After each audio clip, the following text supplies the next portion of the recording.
Hello friends, welcome to my channel. ఈరోజు మనం టేస్టీగా టమాటా చారు ఎలా తయారు చేసుకోవాలో చూద్దాం. దానికోసం తగినంత చింతపండు నానబెట్టుకోవాలి.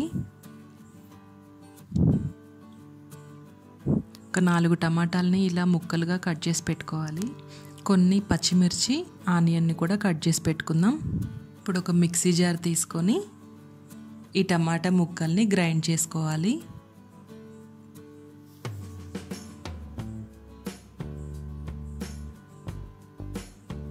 ఇప్పుడు స్టవ్ మీద ఒక గిన్నెను పెట్టుకొని ఈ టమాటా పేస్ట్ని వేసుకుందాం.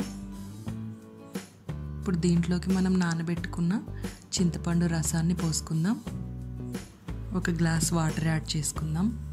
తర్వాత ఒక స్పూన్ పసుపు, తగినంత సాల్ట్, తగినంత కారం, ఒక స్పూన్ అల్లం వెల్లుల్లి పేస్ట్, ఒక స్పూన్ మిరియాల పౌడర్, ఒక స్పూన్ ధనియా పౌడర్, ఒక స్పూన్ కొబ్బరి పొడి వేసుకొని కలుపుకుందాం. కొంచెం కరివేపాకు వేసుకుందాం. ఇప్పుడు మనం కట్ చేసి పెట్టుకున్న ఆనియన్స్, పచ్చిమిర్చి ముక్కల్ని వేసుకుందాం. ఒకసారి కలుపుకొని స్టవ్ ఆన్ చేసుకుందాం.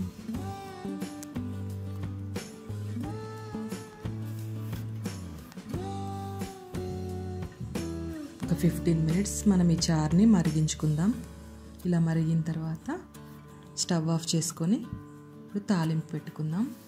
తాలింపు కోసం స్టవ్ మీద ఒక గిన్నెని పెట్టుకుందాం. గిన్నె వేడెక్కాక తగినంత ఆయిల్ వేసుకోవాలి. ఆయిల్ వేడెక్కాక కొన్ని ఎండుమిర్చిని వేసుకోవాలి. కొన్ని వెల్లుల్లిపాయ రెబ్బలు వేసుకోవాలి. కొంచెం జీలకర్ర, కొంచెం ఆవాలు వేసుకుందాం. కొద్దిగా కరివేపాకు వేసుకుందాం. తాలింపు రెడీ అయిపోయింది. స్టవ్ ఆఫ్ చేసుకొని ఈ తాలింపుని చారులోకి కలుపుకోవాలి. అంతేనండి, ఎంతో టేస్టీగా మనకి టమాటా చారు రెడీ అయిపోయింది. మీరు కూడా ఒకసారి ఇలా ట్రై చేసి ఎలా ఉందో కామెంట్ చేయండి. ఈ వీడియో మీకు నచ్చినట్లయితే లైక్ చేయండి, షేర్ చేయండి, సబ్స్క్రైబ్ చేసుకోండి. మళ్ళీ మరో మంచి రెసిపీతో మీ ముందుకు వస్తాను.